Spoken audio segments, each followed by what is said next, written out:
जय जय रघुवीर समर्थ। आपण ग्रंथराज दासबोध यावरती यथाशक्ती चिंतन करतो। दशक 15वा समास 3रा सुरू आहे। मुळापासून सैरा वैरा अवघा पंचीकर्ण पसारा, त्यात साक्षत्वाचा दोरा तोही तत्वरूप श्रीराम। दुरस्ता दाटल्या फौजा उंच सिंहासने राजा, याचा विचार समजा अंतर्यामी श्रीराम। देह मात्र अस्थिमांशाचे तैसे जे जाणावे नृपतीचे, मुळापासून सृष्टीचे तत्वरूप श्रीराम। रायाचे सत्तेने चालते परंतु अवघी पंचभूते, मुळे अधिक जाणवीचे ते अधिष्ठान आहे श्रीराम। विवेके बहुत वैसावले म्हणून अवतारी बोलिले, मनु चक्रवर्ती झाले येण्याची न्याय श्रीराम। जेथे उदंड जाणीव तेची तितके सदैव, थोडे जाणविने निर्दैव होती लोक श्रीराम। व्याप आटोप करती धके चपेटे सुसरी, तेने प्राणी सदैव होती देखत देखता श्रीराम। ऐसे आता वर्तते मूर्ख लोका सकळे नाते, विवेकी मनुष्य समजले सकळ काही श्रीराम। थोर लहान बुद्धी पासी सगट कळेना लोकासी, आधी उपजले तयासी थोरवंती श्रीराम। वये धाकुडा नृपदी वृद्ध तयास नमस्कार करती, विचित्र विवेकाची गती कळली पाहिजे श्रीराम। मुळापासून सैरा वैरा अवघा पंचीकर्ण पसारा, ही जी मूळ माया आहे तिच्यापासून हा सगळा पंचीकर्ण पसारा झालेला आहे। पंचमहाभूत सत्वरजतम हे 3 गुण, अशी ही अष्टधा प्रकृती सर्वत्र आहे। आता हे पंचीकरण कळायला पाहिजे म्हणाले। ज्याला पंचीकरण कळतं तो त्याला तत्व कळलं वाटतं। मूळ तत्व कळलं पाहिजे की हे सगळं विश्व कशापासून निर्माण झालेलं आहे। हे सगळं नाशिवंतापासून निर्माण झालेलं आहे। त्यात शाश्वत काय आहे तो एक परमात्मा आहे। दुरुस्ता दाटल्या फौजा उंच सिंहासने राजा, याचा विचार समजा अंतर्यामी श्रीराम। सैनिक अनेक आहे पण राजा मात्र एकच आहे। आता हा राजा त्या उंच आसनावर बसलेला आहे, म्हणजे राजाला त्या ठिकाणी बसण्यासाठी जी पात्रता पाहिजे ती त्याच्याकडे। सर्वसामान्य काय सैन्य आहे पण मुख्य कोण आहे? राजा आहे। तसं सर्वसामान्य माणसं असतात आणि त्याच्यावर सत्ता गाजवणारा कोण आहे? तर ज्ञानी मनुष्य तो सत्ता गाजवत असतो। देह मात्र अस्थिमांशाचे तैसे जाणावे नृपतीचे, मुळापासून सृष्टीचे तत्वरूप श्रीराम। जरी हा बाकीच्याला सैन्य म्हटलं आणि याला राजा म्हटलं तरी सुद्धा त्या सैनिकांचं शरीर हे अस्थिमांस रक्त यानेच बनलेलं आहे। आणि हा राजा जरी उंच सिंहासनावर बसलेला असला त्याचं शरीर सुद्धा त्यानेच बनलेलं आहे। रक्त मांस मल घाणी यानेच बनलेलं आहे। देह मात्र अस्थिमांशाचे तैसेच जाणावे नृपतीचे, मुळापासून सृष्टीचे तत्वरूप श्रीराम। मुळापासून सृष्टी ही सगळी अशी आहे, तिचं तत्व कळलं पाहिजे की सृष्टी कशापासून निर्माण झाली। रायाचे सत्तेने चालते परंतु अवघी पंचभूते, मुळे अधिक जाणवेचे ते अधिष्ठान आहे श्रीराम। आपण म्हणतो राजाच्या सत्तेने सगळं चाललेलं आहे। रायाचे सत्तेने चालते परंतु अवघीच पंचभूते। राजा ही पंचभौतिक शरीर पृथ्वी तेज वायू आणि आकाश या तत्वापासून बनलेला आहे आणि ही सगळी प्रजा सुद्धा त्याच तत्वापासून बनलेली आहे। मग ही म्हणजे सैन्यही पंचमहाभूतापासून बनलेलं आहे आणि राजाही पंचमहाभूतापासून बनलेला आहे. मग हे सगळं सैन्यच का राहिलं आणि हा राजा का झाला? मुळी अधिकच जाणवेचे ते अधिष्ठान आहे श्रीराम. त्याला सर्व काही ज्ञात आहे, कोणत्या परिस्थितीवर कशी मात करायची, काय करायची, त्याच्याकडे शक्ती बुद्धी हे सगळंच संग्रह आहे, जाणीव आहे. आणि जाणीव आहे म्हणून तो त्या पदाला जाऊन पोचलाय. विवेके बहुत पैसावले म्हणून अवतारे बोललेले म्हणू चक्रवर्ती झाले येण्याची नाही श्रीराम. या सगळ्याला काय महत्वाचं आहे तर विवेक आहे. ज्या माणसाकडे विवेक आहे त्याला म्हटले अवतारी. अवतारे बोललेले मनू चक्रवर्ती झाले येण्याची राय. मनू राजा म्हणा, चक्रवर्ती राजा म्हणा, त्याच्याकडे काय होतं?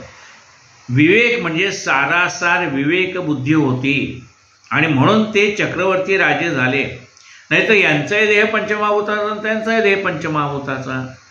मग एवढं सगळं त्यांना सामर्थ्य जे प्राप्त झालं ते सगळं त्यांच्याजवळ असलेल्या जाणवेने म्हणजे त्यांच्याजवळ असलेल्या विवेकदृष्टीमुळे प्राप्त झालं.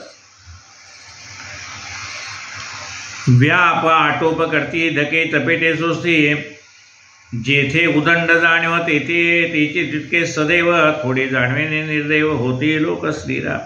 उदंड जाणीव जेथे, ज्या ठिकाणी प्रचंड अशी सारासार विवेक बुद्धी आहे त्या माणसाला सदैव म्हटलेलं आहे. आणि ज्याच्याकडे नाममात्र बुद्धिमत्ता आहे त्याला निर्दैव म्हटलेलं आहे. धकेचा व्याप आटोप जेथे उदंड जाणीव तेथे तितके सदैव थोडे जाणवेने निर्दैव होती लोक श्रीराम. व्याप आटोप करते धके चपेटे सुस्ती तिने प्राणी सदैव होती देखत देखत श्रीराम. आता नावलौकिकाला चढलेल्या माणसांकडे ज्यावेळेला आपण पाहतो, उत्तम असा चित्रकार असेल, उत्तम असा कवी असेल, उत्तम असा राजकारणी असेल, उत्तम असा काव्यलेखक असेल, ते त्या पदाला केव्हा पोचले? उत्तम ह्या पदाला. त्याच्यासाठी त्याने अनेक धक्के चपेटे सोसलेले, अनेक प्रकारचे कष्ट सहन केलेले.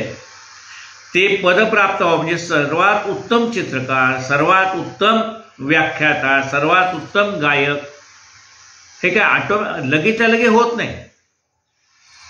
त्याच्यासाठी करावे लागणारे कष्ट म्हणजे खाव्या लागणारे खस्ता हे ज्यांनी खाल्ले तोच त्या पदाला जाऊन पोचतो. धके चपेटे सोसती तेणे प्राणी सदैव होती देखत देखत श्रीराम. अशा अनेक माणसं नावारूपाला चढलेली आपण पाहतो. पण त्यासाठी त्यांच्याकडे विवेक असतो, काय करावं काय नाही, कशाला प्राधान्य द्यायचं, कोणत्या गोष्टीला प्राधान्य द्यायचं, कोणत्या गोष्टीला प्राधान्य द्यायचं नाही. गायक असेल ना तर तो शक्यतो ज्या गोष्टीमुळे आपला घसा बसेल असे पदार्थ आपल्याला कितीही आवडले तर तो ते खात नाही. तो म्हणतो नको माझं काय भांडवल आहे, घसा हेच भांडवल आहे. मग त्याला विवेक म्हटलेलं आहे. काय करावं काय करू नये हे कळणं म्हणजे जाणीव, विवेक आहे. काय बोलावं काय बोलू नये, कसं वागावं कसं वागू नये. थोर लहान बुद्धीपाशी सगट कळेना ऐसे हे आता वर्तते. मूर्ख लोकास कळे राहते विवेकी मनुष्य समजते सगळं काय. आता हे सगळं सामान्य माणसाला कळत नाही. आपल्याला फक्त तो त्या पदावर जाऊन पोचलेला एवढंच कळतं. पण त्याच्या म्हणजे एखादा मनुष्य गरीब आहे आणि तो श्रीमंत झालेला आहे, तो श्रीमंत झालेला दिसतो. पण गरिबीतनं श्रीमंती प्राप्त होण्यासाठी त्याला घ्यावे लागलेले जे कष्ट आहेत त्याच्याकडे आपलं लक्ष जात नाही. एखाद्या मुलाला पहिला नंबर मिळाल्यानंतर त्याचं कौतुक होताना आपण पाहतो. पण तो पहिला नंबर मिळवण्यासाठी त्या माणसाने केलेले, त्या मुलाने केलेले कष्ट आपल्याला माहीत नसतात. थोर लहान बुद्धीपाशी सगड कळेना लोकाशी आधी उपजले तयाशी थोर म्हणते श्रीराम. लहान मोठं काय कळत म्हणजे एखाद्या माणसाचं वय वाढलं म्हणजे तो शहाणा झाला असं नाही. एखाद्या माणसाचं वय लहान असेल पण त्याच्याकडे बुद्धिमत्ता असेल तर लोक त्याच्या पाया पडतात. ज्ञानी मनुष्य म्हणून पाया पडतात. वयाने आपण मोठे आहेत पण ज्ञानाने हा मोठा आहे म्हणून आपण त्याच्या पाया पडतो. कुणाच्या आपल्यापेक्षा लहान वयाच्या माणसाच्या. वयी धाकटापदे वृद्ध दयास नमस्कार करते, हे विचित्र विवेकाची गती कळली पाहिजे. एखादा राजा आहे, तो वयाने लहान आहे, पण त्याच्याकडे शौर्य आहे, बुद्धिमत्ता आहे, तेज आहे, सामर्थ्य आहे, चक्रवर्ती राजा आहे. मग त्याच्यापेक्षा त्याचे प्रधान मंडळी मोठ्या वयाचे असतील, त्याला सल्लागार असतील ते मोठ्या वयाचे असतील, पण ते आपल्यापेक्षा वयाने लहान असणाऱ्या राजाला वंदन करतात. त्या राजाकडे जे सामर्थ्य आहे ते आपल्याकडे नाही. आपल्याकडे बुद्धिमत्ता असेल, पण शौर्य, तेज, त्या राज्यकारभार चालवण्यासाठी जे काय आवश्यक लागते ते सगळे याच्याकडे आहे, म्हणून त्याच्या पाया पडतात. सामान्य लोकांचे ज्ञान तो अवघात अनुमान, दंड दीक्षा दंडकाचे लक्षण येणीची पाडे श्रीराम. सामान्य माणसाकडे जे ज्ञान असतं ते अनुमानाने काढलेलं ज्ञान असतं. सर्वसामान्य माणसाकडे ज्ञान एवढं विशेष काही नसतं, कारण ते ज्ञान मिळवण्यासाठी त्यांनी तेवढे कष्ट केलेले नसतात. त्यामुळे त्यांच्याकडे असणारं ज्ञान हे सर्वसामान्य ज्ञान असतं. पण ज्यांनी दीक्षा धारण केलेली आहे, ज्यांनी काही नियम आपल्याला लावून घेतलेले आहेत, त्या माणसाकडे बुद्धिमत्ता अधिक प्रमाणामध्ये असणार आहे. नवे कोणास म्हणावे, सामान्य जनास काय ठावे, कोणास म्हणावे किती म्हणून श्रीराम. कोणाला नाही म्हणायचं आहे. प्रत्येक जण म्हणतो मी शाणा, आपण म्हणायचो ओ बाबा तू शाणा. कुणाला नाही म्हणणार. कोणास नव्हे कोणास म्हणावे, सामान्यास काय ठावे. आता त्या माणसाची तेवढी पात्रता नाही, तेवढी लायकी नाही, आपल्याला माहित आहे. पण त्याच्याशी वाद घालण्यात आपला वेळ घालवण्यापेक्षा मनुष्य काय म्हणतो, बाबा तू मोठा बापाचा चल. नव्हे कोणास म्हणावे, सामान्यास काय ठावे, कोणास म्हणावे किती म्हणून श्रीराम. दाकोटा भाग्या चढला तरी तुच्छ करते दयाला, या कारणे सलगीच्या लोकाला दोरी धरावे श्रीराम. एखादा आपल्यापेक्षा वयाने लहान असलेला मनुष्य मोठ्या पदावर जाऊन पोचला, त्याचा लोक द्वेष करतात. हा कसा आपल्यापेक्षा मोठा पदाला पोचला, मी मोठा आहे. अरे पण तू मोठा आहे, नुसतं वयाने मोठा आहे, तुझ्याकडे ज्ञान कुठं आहे. नेमस्त कळे ना वचनात, नेमस्त नाही राजकारण, उगीच धरती थोरपणा, मूर्खपणे श्रीराम. उगीच मोठेपणा, त्याला हे पण कळत नाही. काय कळत नाही, नेमस्त कळे ना वचन. कोणत्या वेळेला काय बोलावं, कसं बोलावं, केव्हा बोलावं, काय बोलावं, काय बोलू नये, हे कळत नाही. पण तो म्हणतो मी मोठा आहे. नेमस्त कळे ना वचन, नेमस्त नाही राजकारण. राजकारणामध्ये काही वेळेला 4 पावलं मागं जावं लागतं, पुन्हा आपलं बळ वाढून मग पुढे आपल्याला येता येतं. तर राजकारणातले हे जे काय आहेत निरनिराळ्या चाली, तर त्या जर त्याला कळत नसतील ना, हा नुसता म्हणत असेल मी मोठा राजकारणी, तर त्याला काय अर्थ नाही. ज्ञान पाहिजे, राजकारण सुद्धा कसं करावं हे कळलं पाहिजे. नेमस्त काहीच कळेना, नेमस्त कोणीच मानेना, आधी उपजले त्या थोरपण कोण पुसे श्रीराम. वडीला वडीलपण नाही, धाकट्या धाकटेपण नाही, ऐसे बोलते त्यास नाही, शहाणपण श्रीराम. म्हणले हा आम्ही एवढे मोठे वडील आहे, पण हा मला मान देत नाही. अरे तू वडील आहेत खरं आहे, पण तो योग्य वेळेला तुम्हाला मान देतोय, पण त्याचा मोठेपणा तुम्हाला पाहत नाही, त्याला काय करावं.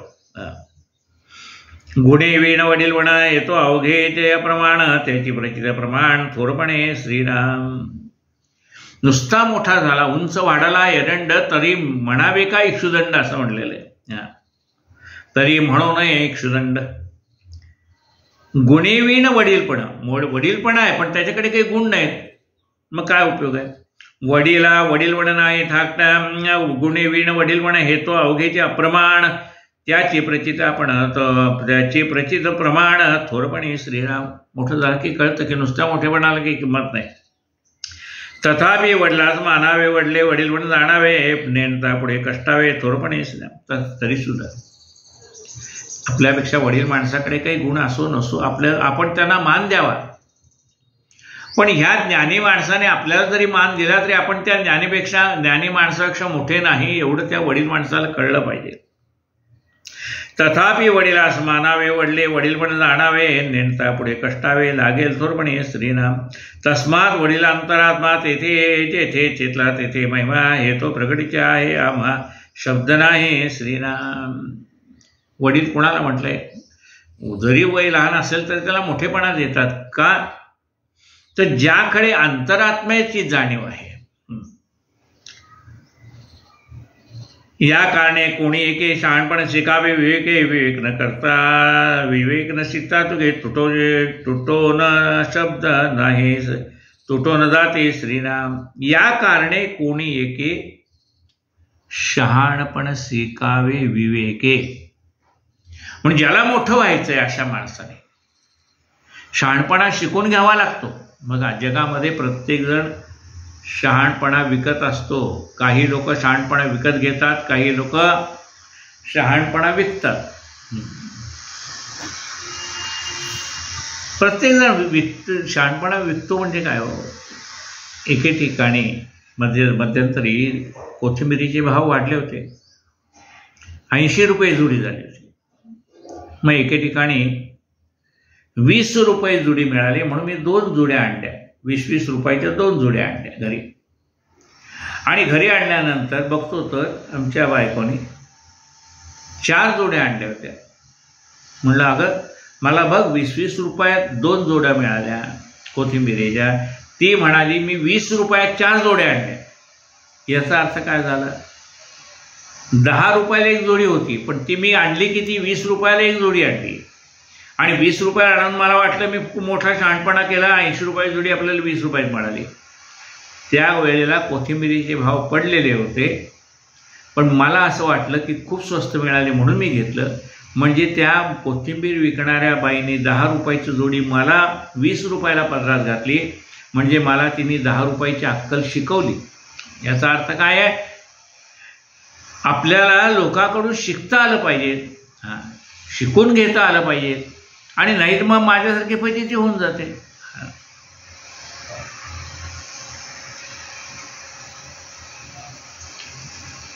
या कारणे कोणी एके शहाणपण शिकावे विवेके. मग त्यावेळेपासून माझ्यातला विवेक जागृत झाला. काय विवेक जागृत झाला की 4 ठिकाणी चौकशी केल्याशिवाय माल घ्यायचा नाही. हा काय झाला, विवेक निर्माण झाला. केवढ्यात मला ते विवेक प्राप्त झाला, 10 रुपयाची अक्कल मला त्या बाईने विकत दिली आणि मग मी शहाणा झालो. तसं मनुष्य ठेच लागला की शहाणा होतो. पण प्रत्येक वेळा आपल्याला ठेच लागायला पाहिजे अशातला भाग नाही आहे. पुढच्याला ठेच मागच्या शहाणा असं झालं पाहिजे.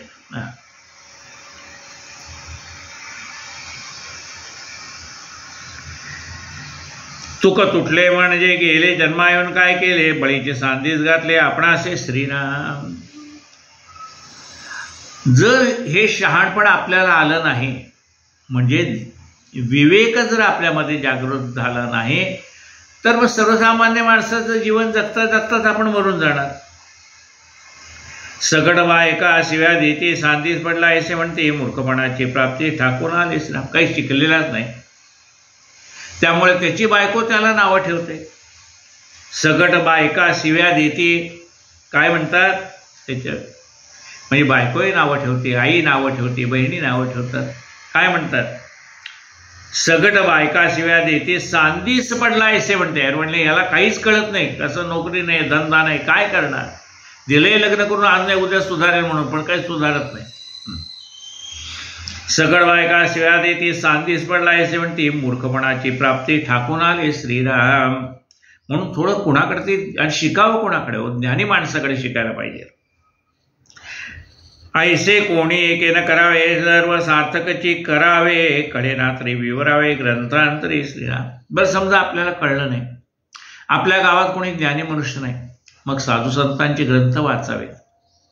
ते ग्रंथ वाचून आपल्याला त्या साधू संतांनी दिलेलं ज्ञान प्राप्त होतं. कोणत्या परिस्थितीत कसं वागावं, काय वागावं, संत आपल्याला सांगतात. प्रपंच कसा उत्तम करावा तेही संत सांगतात, आणि परमार्थ कसा उत्तम करावा तेही संत आपल्याला सांगतात. कळेना तरी विवरावे ग्रंथांतरे श्रीराम. शहाण्यास कोणी वाहते. आता काही वेळेला काही ग्रंथ असे असतात की आपल्याला वाचून कळत नाही. जसं नुसती ज्ञानेश्वरी वाचून कळली नाही, मग सार्थ ज्ञानेश्वरी घ्यावी. पुढच्या ओव्या वाचाव्या तर मग त्याचा खालचा अर्थ वाचावा. सार्थ दासबोध घ्यावा. वरच्या ओव्या वाचाव्या तर खालचा अर्थ आपण लक्षात घ्यावा. म्हणजे आपल्याकडे जर कोणी ज्ञानी मनुष्य समोर नसेल, समजावून सांगणारा कोणी नसेल, तर त्या ग्रंथाचा आधार घेऊन आपण ज्ञान प्राप्त करून घ्यावं. कळेना तरी विवरावे ग्रंथांतरी श्रीराम, शहाण्यास कोणीतरी बाहती, मूर्खास लोक दौडून देती, जीवा सावडे संपत्ती तरी शहाणे व्हावेच ना. शहाण्यास कोणी बाहती. ज्ञानी माणसाला सगळे बोलवतात, त्याला सन्मान देतात, त्याचा सत्कार करतात. हा म्हणतो मला का बोलवत नाही? अरे तू पण त्याच्यासारखं कष्ट कर, ज्ञान प्राप्त कर, तुलाही लोक बोलवतील. शहाण्यास कोणीतरी बाहती, मूर्खास लोक दौडून देते, जीवा सावडे संपत्ती तरी शहाणे व्हावेच. आपल्याकडे ऐश्वर यावं असं वाटत असते तर उद्योग कसा करावा, व्यापार कसा करावा, ज्ञानी माणसाकडे शिकून घ्यावा आणि मग आपण त्याच्यासारखं श्रीमंत व्हावं. अहो या शहाणपणा करणे, बहुतांचे कष्ट करणे, परंतु शहाणपणा शिकणे हे उत्तमोत्तम असल्या. या शहाणपणा करणे, अशा प्रकारचं ज्ञान आपल्याकडे येण्यासाठी अहो या शहाणपणा करणे, बहुतांचे कष्ट करणे, अनेक लोकांच्याकडे जाऊन ते शिकून घ्यावं लागतं, त्याच्यासाठी कष्ट करावे लागतात, वेळ प्रसंगी त्या माणसाची 1-2 कामं करावी लागतात. अहो या शहाणपणा करणे, बहुतांचे कष्ट करणे, परंतु शहाणपणा शिकणे हे उत्तमोत्तम श्रीराम. पण काही करू आपण ज्ञानी व्हायला पाहिजे, ज्ञानी माणसाचा दास व्हावा, त्याच्याकडनं सगळं शिकून घ्यावं. जो बहुतास मानला तो जाणावा शहाणा झाला, जनी शहाण्या मनुष्याला काय म्हणे श्रीराम. जो बहुतास मानला तो जाणावा शहाणा झाला. जो आवडतो सर्वांना तोची आवडे देवाला. जो सर्व लोकांना आवडतोय अशा माणसाकडनं काहीतरी 4 गोष्टी शिकून घ्याव्या. जो बहुतास मानला तो जाणावा शहाणा झाला, जनी शहाण्या मनुष्याला काय उणे श्रीराम. जो शहाणा झालाय, जो ज्ञानी झालाय, त्याला जगामध्ये काही असं म्हटलंय. स्वदेशे पूज्यते राजा, विद्वान सर्वत्र पूज्यते. राजाला स्वतःच्या देशामध्ये मान आहे, पण ज्ञानी मनुष्य कुठेही गेला तरी त्याला मान सन्मान मिळतो.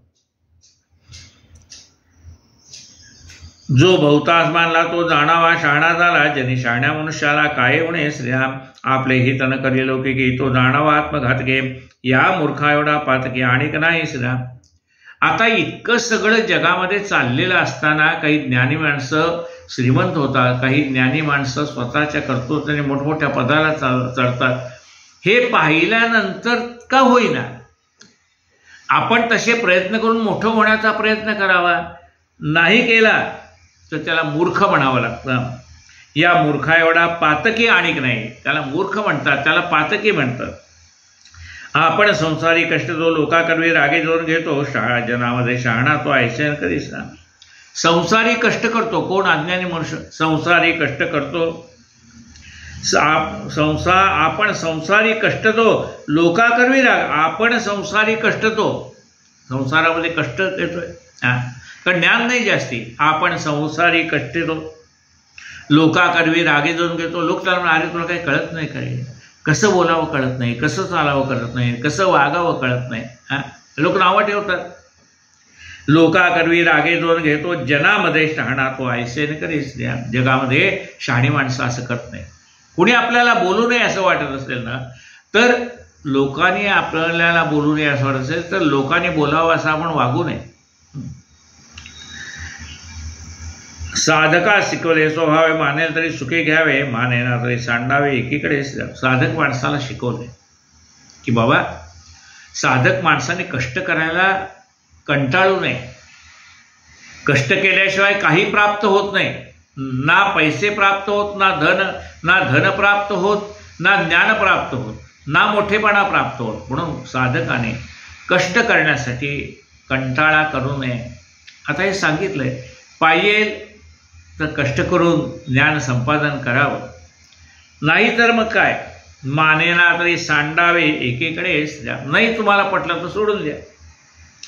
तुम्ही श्रोते परमदक्ष, अलक्ष असला अवैधा लक्ष, हे तो सामान्य प्रत्यक्ष जाळत कसा असला. तुम्ही श्रोते दक्ष, म्हणजे माझं जे सांगणं आहे ते तुमच्यासाठी नाही म्हणतात. समर्थ म्हणतात तुम्ही तर दक्ष आहात. हे सांगणं कोणासाठी? अज्ञानी माणसासाठी. त्या अज्ञानी माणसाने म्हणजे जे साधक आत्ताच नुसते परमार्थात आलेले, त्यांच्यासाठी हे सांगितलंय. जे दक्ष आहेत त्यांना काय सांगायचं आहे? ते दक्ष आहेत. कशासाठी? आपल्या जे आपल्या हितासाठी दक्ष आहेत ते. श्रोते तुम्ही परमदक्ष, अलक्ष असला अविता लक्ष, अलक्षाला लक्ष लावलंय. अलक्ष म्हणजे तो निर्गुण निराकार परमात्मा अलक्ष आहे, पण तो प्राप्त व्हावा यासाठी तुमचे प्रयत्न चाललेले आहेत. तुम्ही श्रोते परमदक्ष, अलक्ष असला अविता लक्ष, हे तो सामान्य प्रत्यक्ष जाणतसा असला. तुम्हाला हे सगळं कळतंय, पण हे कुणाला सांगितलं हेही तुम्हाला कळतंय. म्हणजे हा बोध ज्ञानी माणसासाठी केला नाही. हा बोध कोणासाठी? जे आत्ताच आध्यात्मिक प्रांतात आलेले आहेत. त्यांना कष्ट केल्याशिवाय ज्ञानाचीही प्राप्ती होणार नाही आणि सुखाचीही प्राप्ती होणार नाही. म्हणून त्याने आळस अवघात सोडावा, यत्न उदंड करावा, शब्द मत्सर करावा, कोणी एकाचा श्रीराम. उत्तम पदार्थ दुसऱ्यास द्यावा, शब्द निवडून बोलावा, सावधपणे करीत जावा, संसार आपला श्रीराम. साधका शिकवले स्वभावे, मानेल तरी सुखे घ्यावे, माने ना तरी सांडावे एकीकडे श्राव. तुम्ही श्रोते परमदक्ष, अलक्षास लाविता लक्ष, हे तो सामान्य प्रत्यक्ष जाणतसा श्रीराम. इति श्रीदास बोधे गुरु शिष्यमध्ये श्रेष्ठ अंतरात्मा निर्गुण समास तृतीय. श्रीराम समर्थ. श्रीराम. झाले साधनाचे फळ, संसार जाहला सफळ. निर्गुण ब्रह्म ते निश्चळ, अंतरी बिंबले श्रीराम. हिसेब झाला मायेचा, झाला निवाडा तत्वांचा. साध्य होता साधनाचा, ठाव नाही श्रीराम. स्वप्नी जे जे देखिले, ते ते जागृतीस उडाले. सहजते अनुवाच्य झाले, बोलताने श्रीराम. ऐसे हे विवेके जाणावे, प्रत्येक खुणेसी मानावे. जन्म मृत्यूच्या नावे, शून्याकार श्रीराम. भक्ताचे निसाभिमाने, कृपा केली दाशरथीने. समर्थ कृपेची वचने, तो हा दासबोध श्रीराम. 20 दशक दासबोध, श्रवणाद्वारे घेता शोध. मनन करत्यास विशद, परमार्थो तो श्रीराम. 20 दशक 200 समास, साधके भावे सावकाश. व्यर्था विशेषा विशेष, कडो लागे श्रीराम. ग्रंथाचे करावे स्तवन, स्तवनाचे काय प्रयोजन. येथे प्रत्यास कारण, प्रत्ययो पाहावा श्रीराम. देहे तव पाचा भूताचा, कर्ता आत्मा तेथीचा. आणि कवित्व प्रकार मनुष्याचा, कशावरून श्रीराम. सकळ करणे जगदीशाचे, आणि कवित्वाचे काय मनुष्याचे. ईशाप्रमाण बोलण्याचे काय घ्यावे श्रीराम. सकळ देहाचा झाडा केला, तत्वसमुदाय उडाला. तेथे कोण्या पदार्थाला आपले म्हणावे श्रीराम.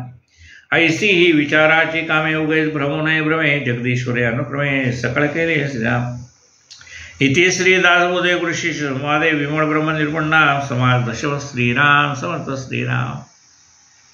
वेदांत संमतीचा काव्य सिंधू भरला.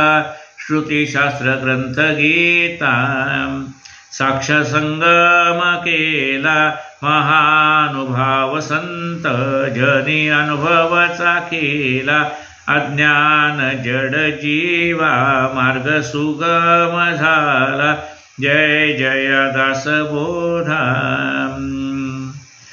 ग्रंथराजा प्रसिद्धा, आरती ओवाळीन. विमळ ज्ञान बाळबोधा. जय जय दासबोधा. नवविधा भक्तिपंथे, रामरूप अनुभवी. चातुर्य निधी मोठा, माया चक्र उगवी. हरिहर हृदयीचे गुह्य प्रगट दावी. बद्धची सिद्ध झाले असंख्यात मानवी. जय जय दासबोधा. ग्रंथराजा प्रसिद्ध, आरती ओवाळीन. विमळ ज्ञान बाळबोधा. जय जय दासबोधा. 20 ही दशकीचा अनुभव जुपाये. नित्य नेम विवरिता, स्वये ब्रह्माची होय. अपार पुण्यगाठी तरी श्रवण लाये. कल्याण लेखकाचे भाव गर्भ हृदयला आहे। जय जय दासबोधा ग्रंथ राजा प्रसिद्धा, आरती ओवाळीन विमल ज्ञान बाळबोधा। जय जय दासबोधा सद्गुरु समर्थ रामदास स्वामी महाराज की जय। पुंडलिक वरदा हरी विठ्ठल श्री ज्ञानदेव तुकाराम पंढरीनाथ भगवान की जय। माऊली ज्ञानेश्वर महाराज की जय। जगद्गुरु संत तुकाराम महाराज की जय। जय जय रघुवीर समर्थ।